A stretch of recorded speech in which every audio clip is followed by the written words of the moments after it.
In the last 3 videos I've told you about my parents and the influence parents have on kids, and what they can influence and what they should influence and what sometimes they don't. I hope you saw it, you saw the videos, and I hope you liked it. Why I mention this is because I told you at the end of the last video that I was not so thrilled and I didn't appreciate what my parents did for me at that time very much.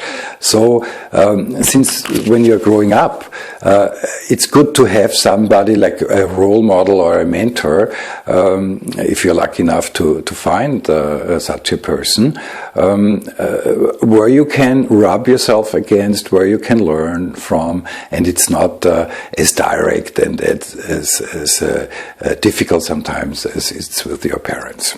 So I'm telling you about Uncle Jack. I was, in the meantime, close to getting to my university certification, like my A-levels. Still not a good student, but better than I was in the earlier years. And I was in it mainly because I was away from home. I took the train in the morning, it took about 40 minutes. And in the afternoon or early evening I came home. So I could spend time in the city, which was about 30,000, 40,000 people. There were coffee houses, there were students, a couple of different schools. I remember there was a tourism school, there were quite nice ladies there. My father had a friend there, Hans, Uncle Hans, who was retired already, and I think he was not very healthy, so he didn't move too easily out and about. So he was happy when somebody came to him and visit him. So my father said, "Do you know what? Once a week you go there. I arranged it for you.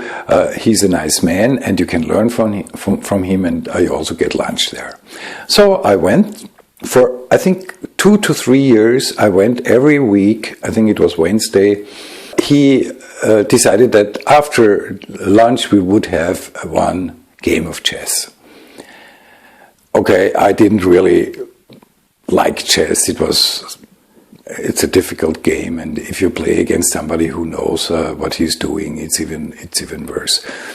So I tried to oblige him, but of course I lost relatively easily, until I found out that he did not allow me to lose easily, like making stupid moves so that I'm losing.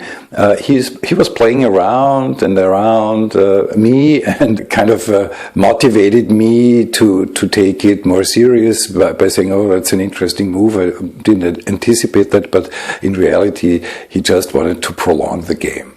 Now, you can imagine I was 2-3 years there. After this time, I could play chess quite well, which I'm thankful to him even now. And he taught me to be patient, to watch the other person, to also be nice and be not so egotistical, trying to stop the game because I was not in the mood anymore, to make him happy by trying to improve my game as well. And after, I mean, one game took, I'm sure, minimum an hour. He talked to me about his books. He used to take one book out of his very well stacked bookshelf, and discussed or told me what's in the book, what he thought about it. He criticized some things, and he said, "I would love to have your opinion on it. Why don't you take it home, and when you come back next week, you read this and that part." He had made little signs and put little pieces of paper in those pages he wanted me to read, and said, "Give me your feedback then." Of course, I hated that too, because I had other things to do than reading some books he decided on. But I did it more or less good. And when we met the next week, he would ask me, and if I had not understood it or not really read it, I kind of made up stories. And he never chided me. He never was mad at me or said, "Well, you didn't read this, and come on, and I'm trying, blah blah blah." No, he said, "Oh, that's an interesting input what you're giving me. I hadn't seen it this way. Why don't you tell me more? And why don't you take the book and read these pages again?" And maybe a couple of others in addition, because maybe it gives you a better understanding. So I kind of was his prisoner, having to do more or less what he wanted, because of course I didn't want to get criticized by my father that I didn't try.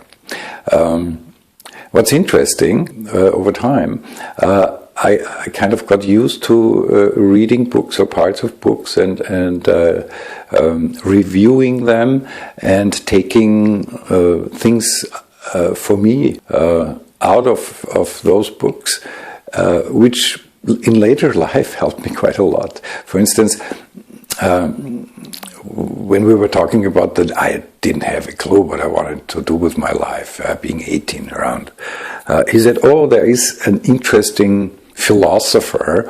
I remember it was José Ortega y Gasset, a Spanish philosopher, social philosopher, who I had no clue about. But he said, "Well, why don't you read this passage and these pages? I think that can help you maybe to determine where you want to go in life." Or he gave me what I also never forgot. This great book by Max Frisch. I can only recommend it to you. It's called My Name is Gantenbein. It's about a guy who had a crisis, a big personal crisis, and decided that he didn't want to live like a normal person anymore, the average person anymore. He wanted to see life from different points of view, from different perspectives. So he decided that he plays a blind man who claimed to have had an accident and is now blind. He got himself dark glasses and a stick and the yellow sign with the 3 dots telling everybody that you're blind. And he walked around town and went into coffee houses and talked to people and while seeing everything, he saw how different people would approach him and deal with him because they thought he was blind. So this book actually helped me to take a look at my own life and say, okay, there are different perspectives and there are different roles you can play in your life. So it helped me to find my way.